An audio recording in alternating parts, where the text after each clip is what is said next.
There are so many questions that I had when I first got started here regarding actually learning the German language.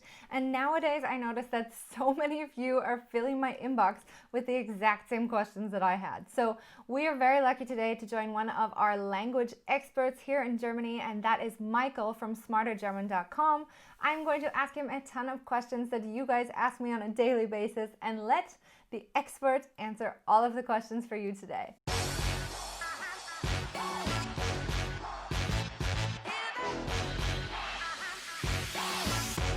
First off, I wanted to say thank you so much for joining. I think that it's really important for everybody who's watching to not only kind of listen to me as an expat learning my way through the process and getting started here in Germany, but also hear it from the experts yourself. And I know you laughed yesterday when we talked and said, like perhaps I'm not an expert, but really from an expat point of view, I think that you are 100% through and through an expert, and you have a very, very long history, I think, with teaching German and learning how to, I guess, perfect the way that the language is taught. So I would love it if first and foremost you could introduce yourself and kind of explain the concept behind smartergerman.com. So yeah, thank you, Jenna, for asking. I'm Michael.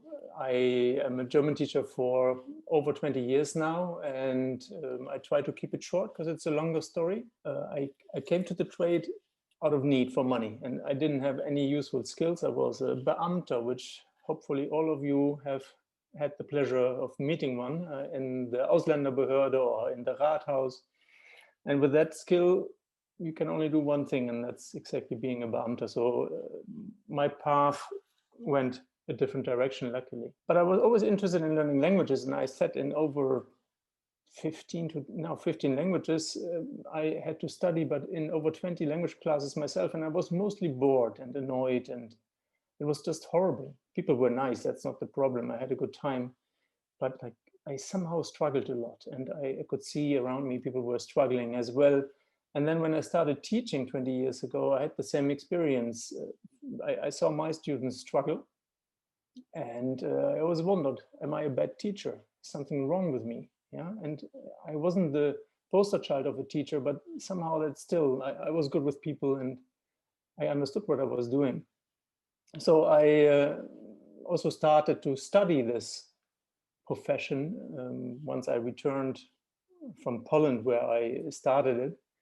And then I realized something is fundamentally wrong with how it's being taught. And it's just simply highly inefficient from the learner's point of view. It's very efficient from the school's point of view or the teacher's point of view, as it is an economical undertaking. Yeah. So, sure. yeah. And that clicked.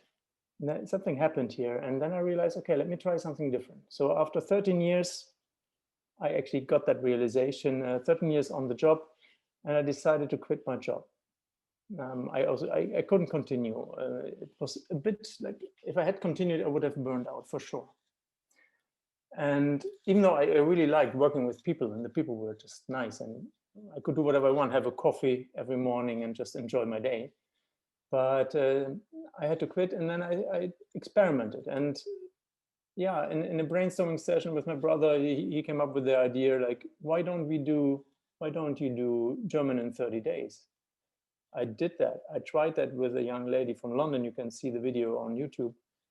And she passed it. And that day, I understood this is what I was going to do for a very long time. Actually, at that point, I thought I will do it until the end of my days. But and I will to an extent, but not the way I imagined that. But it was a wonderful moment because I understood I have cracked something that seemed impossible to crack. Yeah. If you do B1, just to give you an idea, to get to that level, it takes you usually 6 months in a language school of spending 4.5 hours a day without a break, except the weekends. And we did that in 1 month with the same amount of daily work. And so I kind of experimented further and pushed it further. But over the years, I came back to a more laid back approach and focused more on the joy of this process. because it's not about getting anywhere. It's really about being in the here and now with it.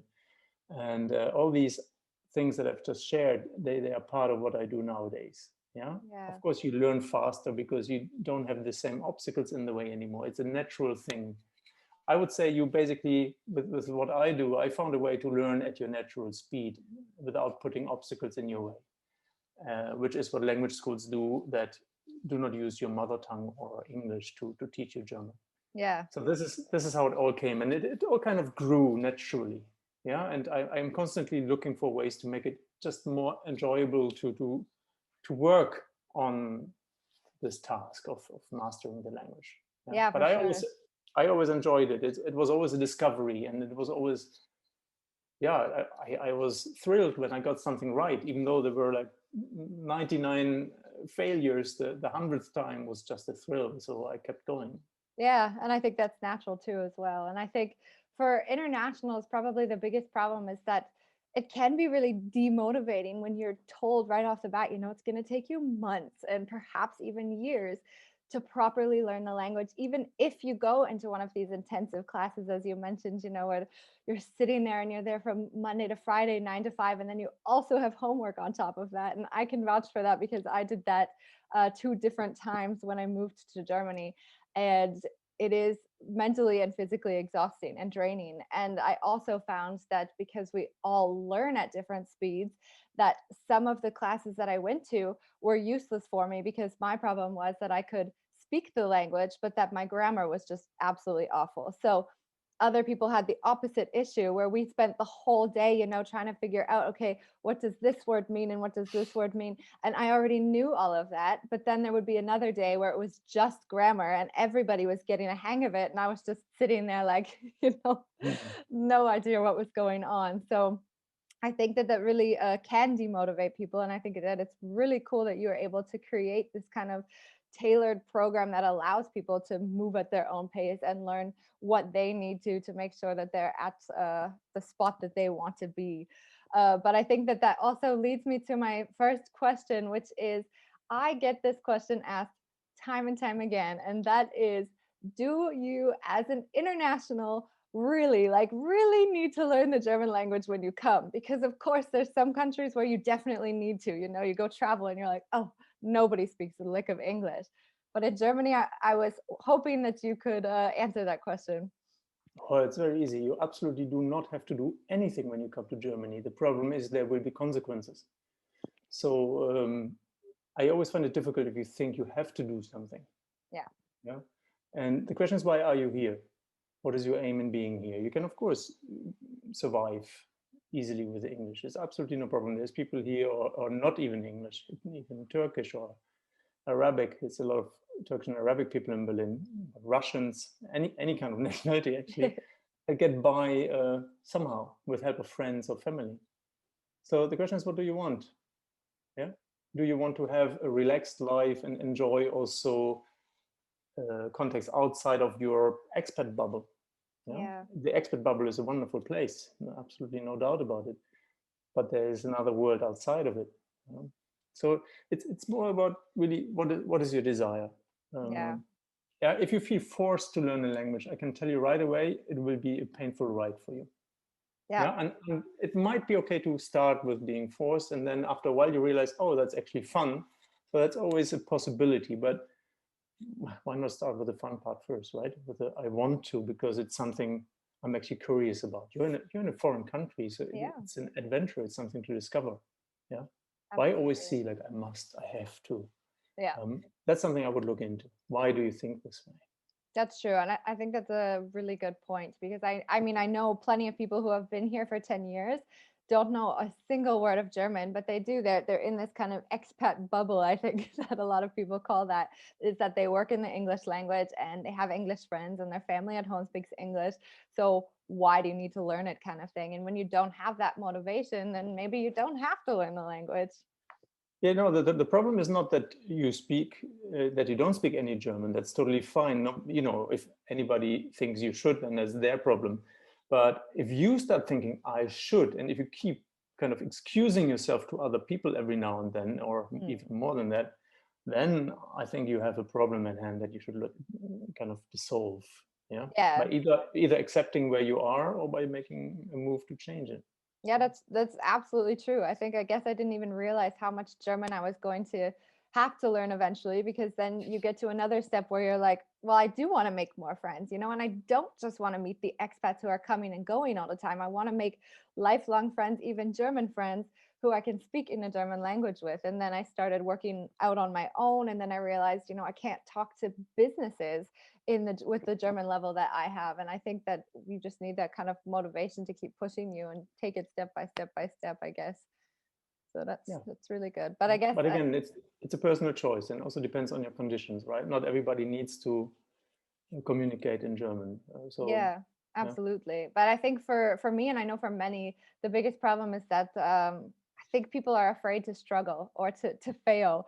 And one of the questions that I was asking at the very beginning was, um, what do other people struggle with the most when they learn the German language? Or is there one thing that I or other people should have focused on, making sure that they grasp that concept of when learning the language, or prepare themselves for, I guess?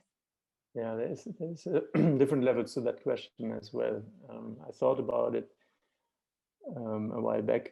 So the thing I noticed over the last 20 years is the main thing people struggle with is making time. And the second thing is finding the motivation to sit down and actually do the work. These are the core issues that I'm personally most interested in, because that's the biggest struggle of everybody. So what apps try to do, they try to dangle a little carrot in front of your nose so that you follow it. It's fine, it works for a while, but also has a very limited effect, if you ask me. Yeah. True motivation comes from inside. Grammatically or other than that, the first three levels are, if you ask me, pretty simple. I always call that the kindergarten. If I'd be nice, I would say the elementary school. Yeah? The fun part starts with B2, because there you actually have to learn a lot of words, which, by the way, words are the biggest bottleneck. You are lucky you speak English, and that means there's a lot of similarities you can discover if you know how. But vocabulary is usually abstract, and therefore very difficult to learn and to, of course, recall in the right moment. And that's one of the biggest issues people have, learning enough vocabulary. Plus finding the courage to actually use the language. But here I also want to say, not everybody has to speak German. If you don't speak much in English, why would you want to force yourself to speak much in German? It's against your nature. So either you want to expand your nature and then try something new, nothing wrong. But don't force yourself. Like look at where you are and who you are, and work based on that. Definitely. And I think it takes time. I mean, to learn a number of words in the German language, it definitely takes time, for sure. And I've just felt, with time living here, then of course I'm speaking more and my vocabulary is expanding. But do you have any tips on ways that perhaps internationals coming to Germany can learn words a bit quicker? Sure. It's well, you have to understand how the English language relates, or your language, if it relates to the German language. There's sometimes there's a kind of letter shift. You see a B is sometimes not there in German, or it's a V in German, something like that. A T turns into a D, like the is basically D, or der does D. So if you see these little tips and tricks, it's very easy to kind of already produce German, even though you haven't learned the word. You just take an English word and kind of Germanize it. This is a nice trick I've always done with other languages. I understood how the language was being built, like put a certain ending, like to an end, and then just, Heizung comes from heizen, to heat. Zeitung, I don't know, it doesn't really relate, comes from Zeit, to the time. So you just turn time into something you can look at in form of a paper, and so on and so on. So understand how the language works, but this doesn't come naturally to many people. It's more for analytical people, and that's why I've created a whole series of videos that actually takes apart every sentence of my course, showing you how the language is constructed and how it relates to English, and that makes that expands your vocabulary significantly. So you understand how words are being built you can make 2, 3, 10 words out of one word, and that's just a gift. Yeah. And so the similarities and even contrast can be helpful. And two more things: relevancy and urgency. So what you learn should be relevant. You can learn the top 2,000 words, the 2,000 most frequent words in German, yet these are random words, and they are possibly mechanically taken from the internet and covering fields of interest that are not your interest. And that means you learn a lot of redundant stuff, and it's a lot more difficult for your brain or your psyche to actually learn stuff that's irrelevant and isolated. So that's relevancy. Urgency helps. So you're here, you feel like, oh wow, I want to get by quickly. That's urgency. That always helps. If you're abroad, there's a bit less urgency. It's also fine, but maybe then you can make a commitment, set a goal, and create a kind of artificial urgency. Yeah. Last thing, context. You learn vocabulary in a context. You go to a cafe and order the wrong kind of coffee, you will learn that quickly. Yeah. I recently, I had a French waiter here, and I said I would like to have a ice cafe. So it's a cold coffee with ice cream in it. And he brought me a heiß cafe, a hot coffee. Yeah, and I said, well, I'm not sure what you heard, but it's certainly not what I ordered. And it was cute. And then he explained, oh, I understood this. Yeah. So all these things. So context gives, context is beautiful. And that speeds up your learning. But it's really, read a story, watch a movie, have a conversation, because there's always context and emotion involved. And emotion helps as well. That's true, for sure. I think my biggest issue was also around context. And even now, you have to, I guess, first understand the context of the setting. And for me, it was when I'm speaking to a German anywhere, I mean, if they just kind of catch you off guard and you don't know what you're talking about. I mean, in a cafe, you know exactly where the conversation might lead or what might come next, right? And for me, that was definitely one of the harder parts. But also, I mean, it takes a while, and despite having many awesome tips, it's going to take a while to learn the language. And for me, I constantly get asked this question, and when I ask you this question, I think it's probably the hardest question to answer because there is no definitive answer to it. But the question that I'm constantly asked is, how long is it really going to take me to learn the German language enough that I can live and work in the German language? Yeah, it's a daily question I get. So, or question I get daily. Well, the answer is so often it depends on so many factors, because everybody has a biological learning speed. Everybody has a certain aptitude towards language learning. You have a biological condition. Yeah, are you healthy? Are you less healthy? Are you an experienced learner? How old are you? Maybe gender plays a role. I haven't read much on that, but it's thinkable. And then your mother tongue plays into that as well. It's easier to learn German from English than from Chinese, for sure. Yeah. So you see, these factors alone are immeasurable. So the only way to see how long it takes is, for example, kind of look at your performance every month and see, okay, how far have I gotten with what I do? It's pretty rough. And if you go to language school, they will tell you it takes, let's say the level you talk about, like to work comfortably in German. I think that's it's a very good level B2 or a comfortable level C1. Okay. And C1 will take you a full year in the language school, doing 4.5 hours of studies every day. Yeah, that includes the homework. Yeah. And that's a half-time job. Yeah. Part-time job, yeah. So what they don't tell you in school is that actually quite a lot of people fail that exam. It's just a rough indication. Everything I say is a rough indication because it's simply immeasurable how long something takes. Also, who decides by when you feel comfortable? It's only you who can decide that. There might be people that are comfortable with B1 if that's all they need. I actually, nowadays, even though I started with learning German very fast, I would say calculate 2 years of constant effort. And if your effort is less, it might take longer. There's nothing wrong with it. Yeah. Don't focus on the duration of things because it will take you at least a year. For most people, it will be at least a year if they make a massive effort of 4 hours a day. Yeah. But the majority of people will take 2 years, if not 3. I remember I felt very comfortable in Polish after 2 years in the country. And yet there were still places where I felt like my Polish is rubbish, and I was really like frustrated in moments because a simple conversation didn't really flow. Yeah. So there will always be this moment of frustration, but there will always the moments of joy will actually increase the more effort you invest. Yeah. Yeah. So if it doesn't go as fast as your neighbor in class or wherever you are learning German, that's fine. It has, yeah, you're fine. That's all I can say. Yeah. The other one is another one. Yeah. You cannot compare yourself. And these outlines in schools and what I just said, 2 years, that's so rough.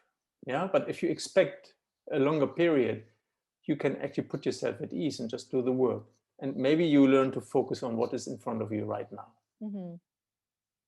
Yeah, definitely. And I think it could also potentially depend on how they're learning, right? And I think for me, I was constantly comparing myself to other people, but not necessarily only the people in the classroom that I was in at the time, but friends that I was meeting too. And like they would say, you know, I learned it so much quicker doing this or doing that. And so I think it's really neat to ask you this question because you are somebody who's actually kind of taken a step out of teaching and learning the language and figuring out, you know, why are people not learning it properly, or why are people failing, and how can people learn at their own pace or a bit quicker than potentially they would like to. So I was wondering if you have any tips or ways that somebody could, I guess, successfully learn the language, or how do they successfully learn the language? Because there's so many things out there today. I know we were talking about that before. You know, you've got apps and you've got games and you've got intensive courses and part-time courses. And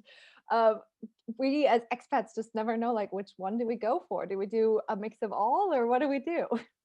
Yeah, it's a good question. So I went through all this confusion and also with the people I worked with over the years. And it's an overwhelming offer on the internet and in the real world, right? So if you're lucky, you hit the right one.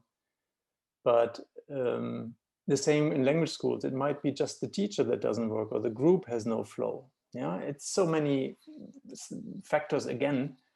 So anything that, well, a mix can be good, but it can also be bad.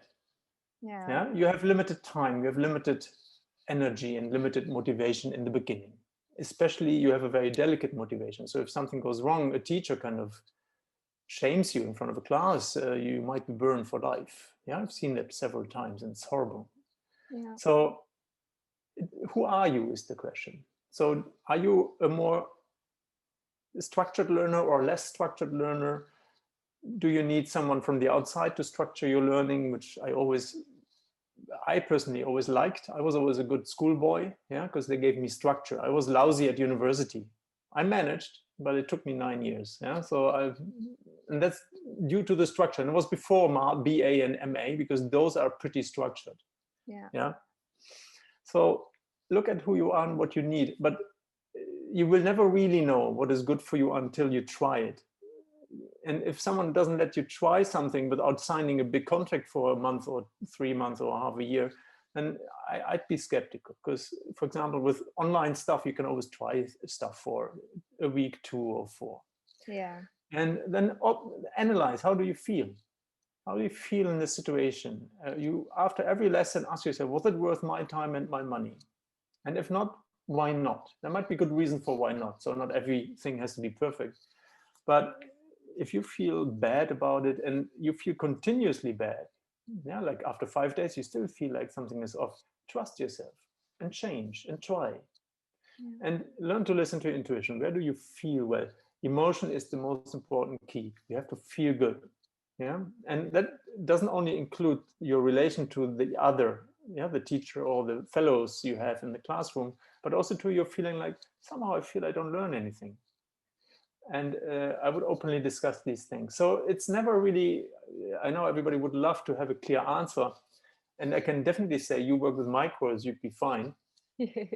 Most people who actually make it to my course are indeed fine, because we have a money back guarantee, and that's it's used by less than 2% of the people, and it's usually because life changed. Yeah, at least that's the official argument, but I have no doubt, no reason to doubt that. So structure is the one thing I found supports people nicely. If you have to organize your learning, maybe you can sit at the same place at a similar time every day. That helps you. Yeah, it's a classic advice. It's not my personal advice, but it's classic in the didactic books, let's say. Yeah. And that you just have to do things regularly, get into a little habit. Yeah, but habits, you have to be a little bit careful. Habits, you know, there's also habits you shouldn't possibly establish. Yeah, and we all have established learning habits, by the way, from school. Yeah, and it's nothing is more difficult than unlearning these.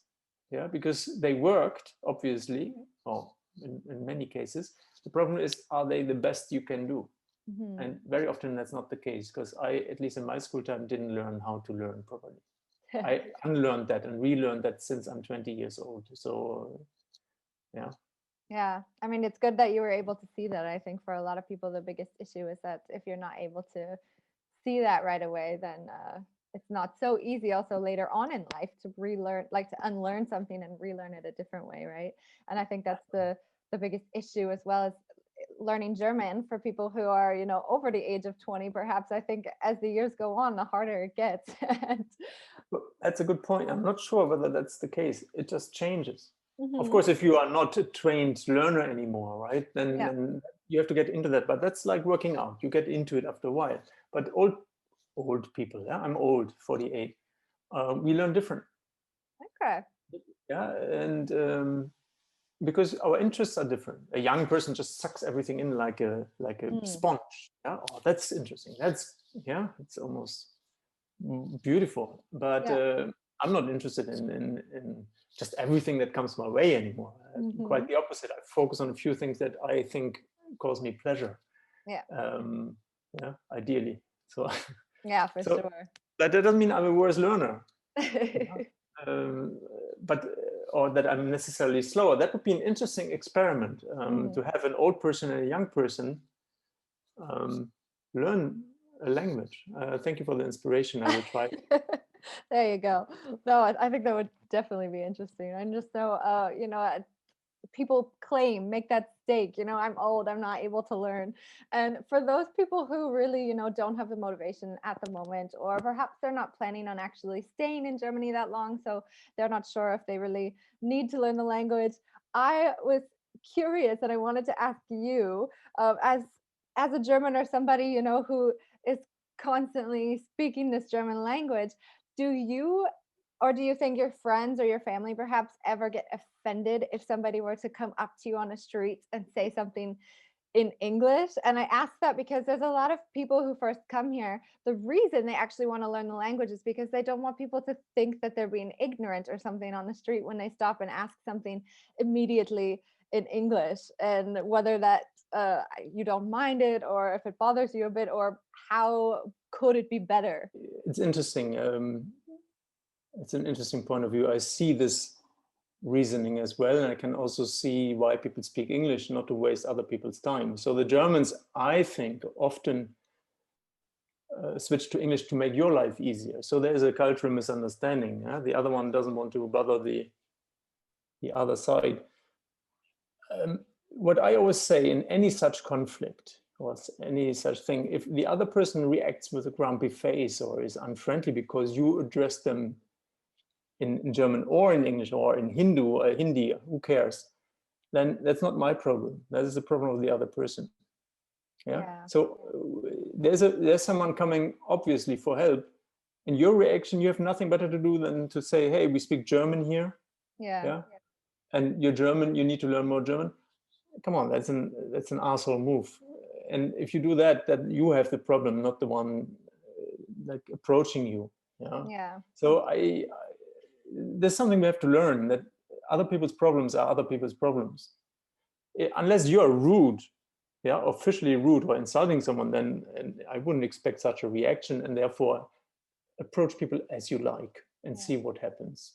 And if someone is unfriendly, say, I'm sorry, I feel this is unfriendly. What did I do? Did I do anything wrong? Yeah. Exactly. I think the issue for me was always that sometimes I just spoke English at the beginning, because even though I kind of knew how to speak German, I was always so nervous because I constantly say du, because I'm constantly learning in the family and friend environment, and so with my landlord, for example, even today I still make that mistake, because I just learned how to use sentences with du, which is, for people who don't know, the informal way of addressing somebody. And with my landlord, or somebody who's perhaps a bit older than me and who I don't know, then Sie would be the appropriate terminology. And, I don't get in trouble for it, but there are definitely people who have looked at me and been like, and then afterwards I'm just like, I'm so sorry, I don't actually speak German, I'm just learning. It happens and nobody dies from it. Yeah. There's even police officers who address people with du, even though that shouldn't be the case. So it happens to the best of us. And I don't think it's such an unforgivable mistake as well. Yeah. But you say the nervosity is actually indeed an issue, and find out what helps you over it. Yeah. Maybe initially, like, I'm sorry, ich spreche nicht so gut Deutsch. Yeah. Aber ich möchte gerne üben. I would love to practice it. Yeah, I think it's a lot of the time just the miscommunication. I know, on the other hand, sometimes internationals feel offended when the German switches to English, but it's not because they're thinking your German's not good enough. It's because a lot of the time I think many Germans actually appreciate and would like to practice the English language, because they also need it when they're traveling abroad, right? As well. And plus, the main purpose of communication is communication, not language practice. Yeah. I want you to get my message, and I want to get your message.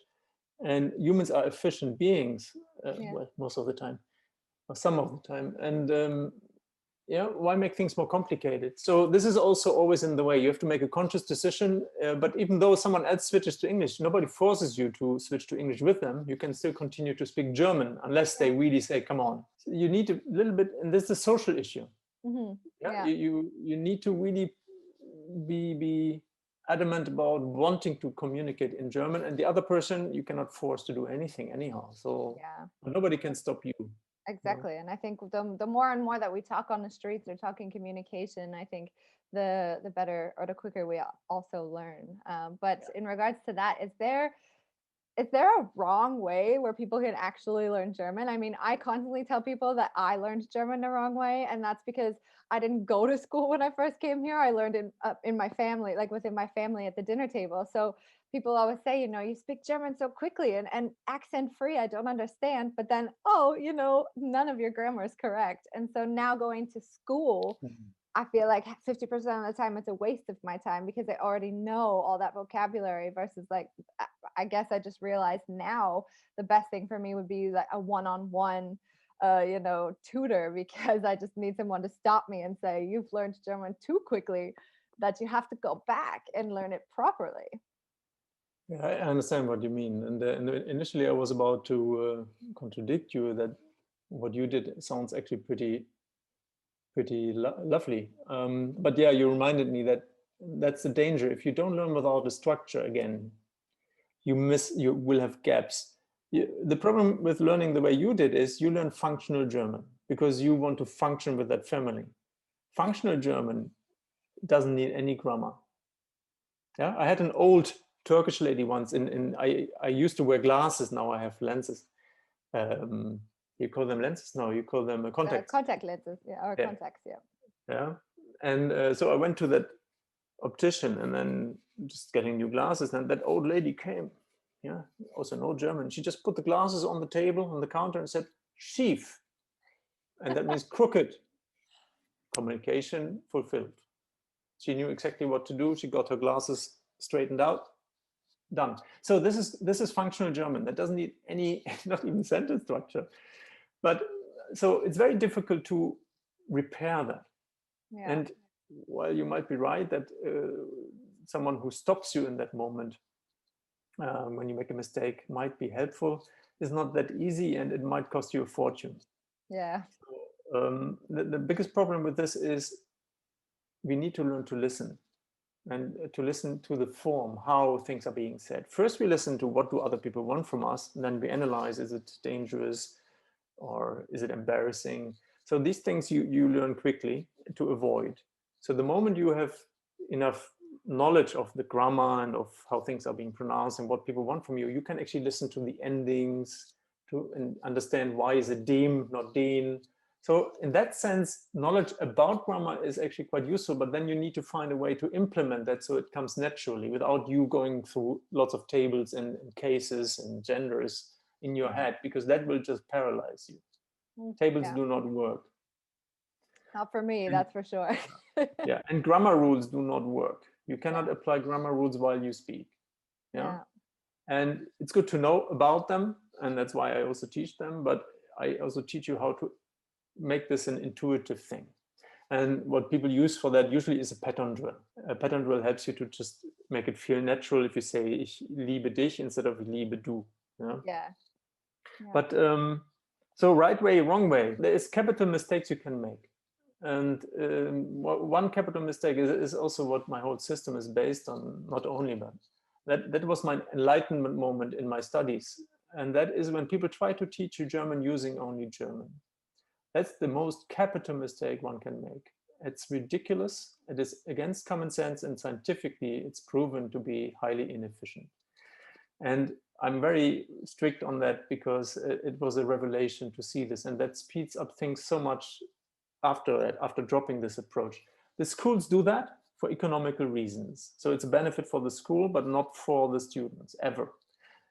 If you're B2 level, it's less important, yeah, because you already have a certain understanding. But why would I explain something extremely complex in a language that you haven't even begun to understand?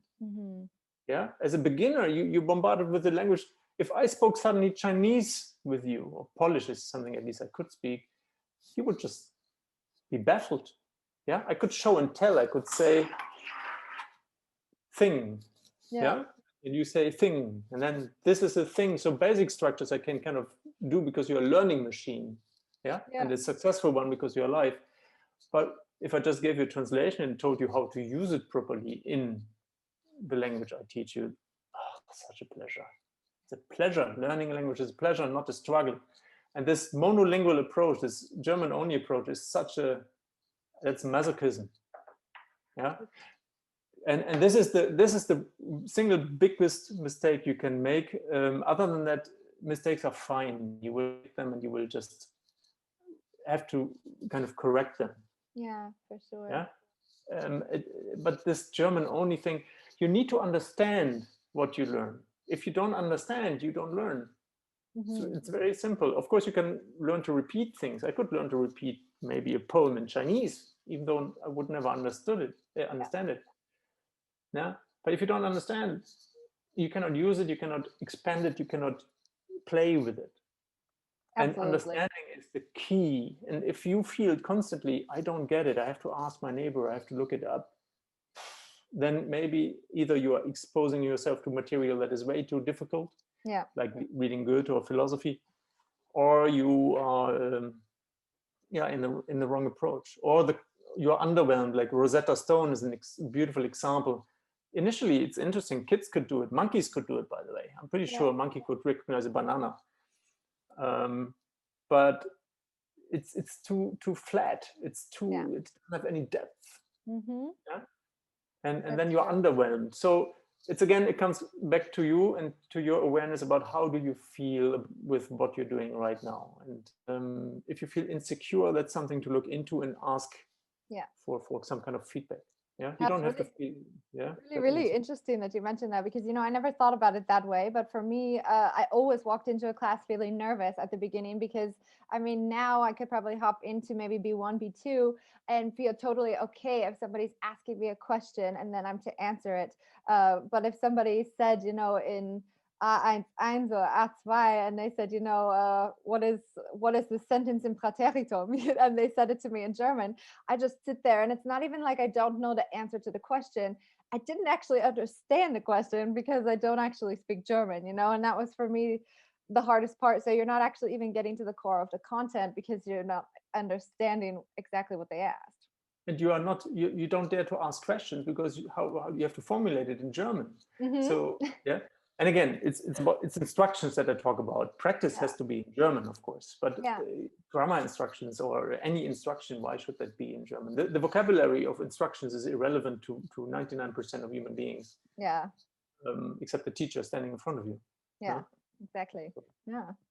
Amazing. Well, I think I picked your brain long enough. And I know even for me, after living here for almost 7 years, like even the answers that you provide today helped me. And so I think that this will not only help people who are just learning the language, but people who are perhaps in the same situation as me, where like we could learn a little bit more, but that we didn't really realize, you know, that there's alternatives or that there's ways that are better for each one of us, I think. So thank you so much for all of that. And I guess a good walk away question that I would like to ask you for everybody is there one like major tip that you would give internationals moving to Germany for the first time when they're first arriving? The first thing that comes to mind is prepare if you can. Get as much information beforehand because once you're here, things pretty quickly get overwhelming. And it's fine, you will manage. Many people manage, but you know, being overwhelmed is not necessarily a guarantee for quality in your life. Yeah, exactly. It makes things a lot more difficult. And if you don't have time to prepare, seek all the help you can get.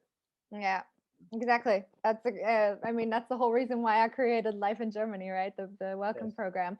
And that is because there's so many people who come here not prepared, and it doesn't matter whether you're moving to Germany or you're moving, you know, to India. It's still going to be difficult if you just kind of like throw yourself in with absolutely no preparation. And there's so much that you can do before you move to Germany that can be done online. There's one last advice I have that recently came up in my team as well, because there was someone being overwhelmed, and I saw that in the email he wrote and called him. And whatever happens to you in this country, it's never personal. Yeah, and if it is, it's not your problem, it's the problem of the other person. Yeah. So if you manage to get to that, if you internalize that, I think your life will be in order here. It's all good, but it's never personal. I guarantee you. That's something I think I still need to tell myself every day. I take everything personally, and I always think that I'm at fault, but you're right. You're absolutely right. Yeah. No, it's difficult. It's not easy. It took me years, decades actually, but I think I'm pretty good now. Oh, I think that's a great way to sum everything up. And thank you again so much for answering all of these questions and for being here for all of these internationals who are just moving to Germany. Include all of those links below for everybody who needs them. And yeah, just a big thank you.